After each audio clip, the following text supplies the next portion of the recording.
So first of all, apologies ladies and gentlemen, I am rocking a Dayquil today, but I'm going to make a video response to Brock because he talked about something that a lot of people on the right, it's like one of their favorite talking points against secularism. And I love these videos. I love videos in which you talk about, okay, if this were to be the case, then what would this mean for society? You know, if atheism and secularism and godlessness and moral relativism were true, then what would all this mean for society? And I wish that somebody would just like write a book about all of this, where they really unpack all these things and explore having a society on a secular basis. I mean, that would be really awesome if somebody. Oh wait, that's right. Somebody already did, and in fact, a lot of people already did. Thomas Hobbes, just to name probably the most relevant example. The irony of what you're saying, Brock, is that it's clear to me, having actually listened to what my teachers said in college. I mean, you implied that you went to college, but you also said that you let it go in one ear and out the other. So I was a political science minor, and I never finished the minor, but the classes that I did take, pretty much all of them, except for American government, were all about the intellectual roots of our modern political thought. Liberalism and its critics, and that's liberalism with a big L, Brock. The entire American political tradition falls under the tradition of liberalism, as in liberty, and even the Nietzsche class that I took in political science was related to that. And also, our political philosophy is just an overhead title that from ancient times to modern day. So when you actually, I can actually look at things that I've read, like Hobbes's The Leviathan, John Locke,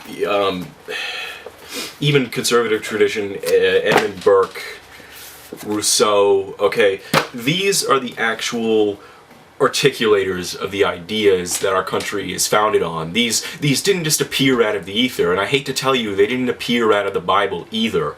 Before the rise of the liberal tradition, you basically had feudalism, where, ironically, from what you're saying, Brock, the king was appointed by God, so you could not challenge the authority of the state because they were appointed by God. The kings and the church were God's emissaries on earth to rule over the people, and you had to accept your place in life. I'm always perplexed by why these people want to argue that the Bible gives us all these things when in biblical times, when they weren't under a foreign occupation, they had a theocracy, they had a monarchy theocracy, and for basically 1700 years of Christian history, you have feudalism and monarchy on the basis of divine right of kings. And then liberalism actually comes out of the humanist tradition, which rejects the idea that the king comes from, gets their power from God, and it's just incredibly ironic that, in fact, what you're saying is entirely ignorant of what the liberal tradition actually is. And again, this is big L liberalism. This is what, Western modern democracies are founded on. So you have people like Hobbes, who basically says, okay, imagine man in a state of nature.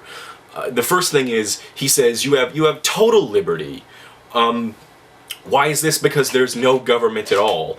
But you surrender some of your liberty to allow for the formation of government in order that you might gain certain things like security. Because if you have total liberty, that means total liberty. I mean, you only truly own what you can physically possess. Then you have people like Locke come along. He also imagines a state of nature and says that the state of nature is not as bad as Hobbes did. I don't agree with Hobbes at all, even though he put things in very secular terms.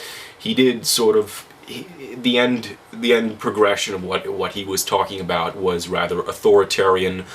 Locke, on the other hand, he is more deistic about it. He thinks that these things, like, rather than say that humans have liberty because we're just born and we can do whatever we want and nobody has the authority to stop us unless we grant them that authority, Locke, on the other hand, put it in a much more deistic sort of like, this is the divine order of nature sort of thing. Nonetheless, you don't... The sort of critical flaw in what you're espousing, Brock, that is exposed by people like Hobbes and Locke, and suggests strongly to me that you have no idea what these people have to say, or what they wrote, or the actual, you know, roots of their traditions, or the meaning of words like liberty that you're espousing, is the fact that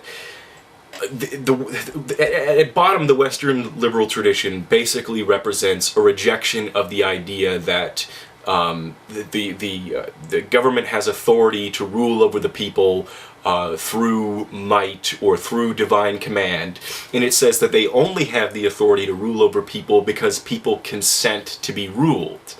So when you're talking about all these secular governments, like, oh, the government, you know, they're not going to grant you liberties, it's like, well, if they deprive me of my fundamental liberties, then they have no basis onto which to claim legitimacy, so I have the right to, we as a people, individually and collectively, have a right to overthrow them. That is what the Founding Fathers are talking about.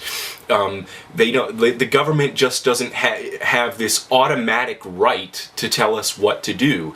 Its right to tell us what to do is limited by the power that we bestow on it. Otherwise, we have total liberty. Total liberty is a state where you do not have a force from without imposing on you, or at least liberty in a negative sense anyway.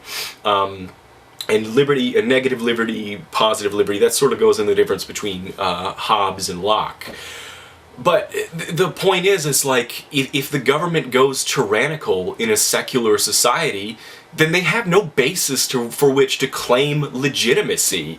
And I have the right, in the sense that I can, and there's no moral obligation for me to not do it, to say, stand up to that government. Like, oh, they're going to trample on all your rights, the state isn't going to grant you these rights. It's like, well, if they become tyrannical, then you destroy them. It's that simple, Brock. You forget the fact of, you know, what would make a tyrannical government legitimate in a secular society. Nothing. They have no basis for legitimacy in a secular society. Tyrannical and feudal and monarchical governments in the past said that God gave them the right, but if their rights is on the consent of the governed, then they don't have the right to strip you of your basic liberties. You have it's clear that you have absolutely no knowledge of the historical intellectual roots of what you're talking about, and so you get everything ass backwards. That's just a fact. I could go on and on and on about everything else you've said in this video. I take disagreement with practically everything you said, but I think this is a fairly concrete example of why you should have paid attention if you went to college at all, instead of going one ear and out the other.